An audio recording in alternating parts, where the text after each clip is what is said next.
So here we come with another dog with no names.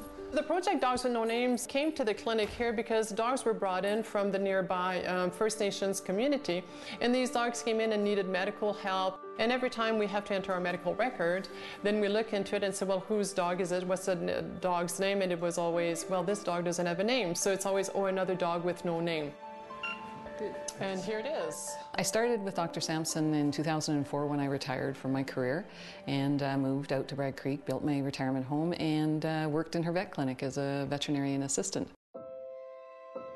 I would see dogs come in all the time with porcupine quills in their face and hit by cars, and these dogs were dogs with no names because they weren't owned by anyone, they were just free roaming. After 30, 40 dogs later, I figure there are too many dogs coming in. Maybe we should go over there and see if we can stop them from coming into here. And this is how the project Dogs with No Name got started. We looked into a contraceptive implant to put in these dogs so they wouldn't breed so much, and therefore we don't have so many coming in. They're unwanted dogs. I really was anxious to see how this project would work, using the contraceptive implant to stop the unwanted litters of puppies, which would cause less puppies coming in injured or sick. The idea of an implant actually came from Laurie Rogers, who works at the Calgary Zoo. And she mentioned that all the zoos in North America, most of the zoos are using this little implant that's only about ½ an inch long to slow down the reproduction of animals in zoos. So she said, maybe we should be trying it on First Nations dogs.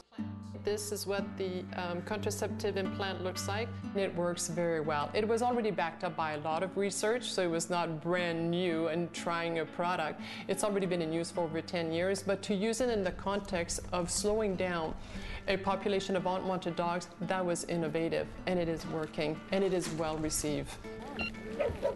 Mona, 066 for this female.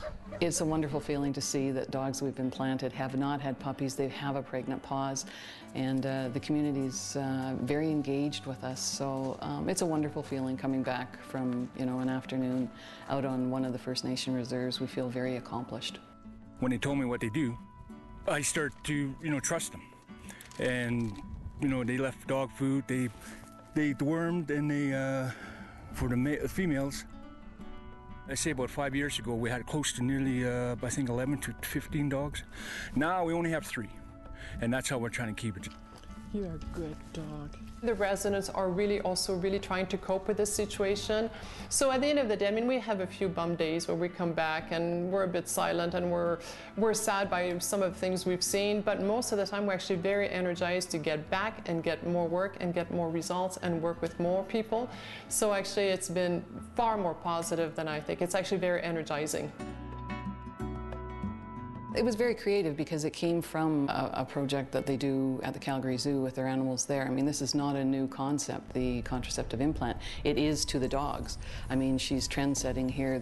We're being watched globally by the US. In Canada, we're the only one. In the US, we actually watch internationally. Everybody from all over the world are watching us in this project because nobody has done that. It's growing. There's more communities, First Nation communities, where there are dogs with no names. To reduce the population of dogs is a wonderful thing. There's less pain and suffering.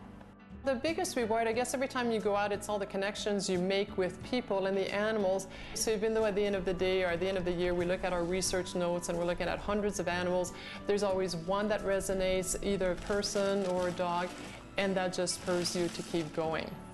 What a good boy. What a good boy.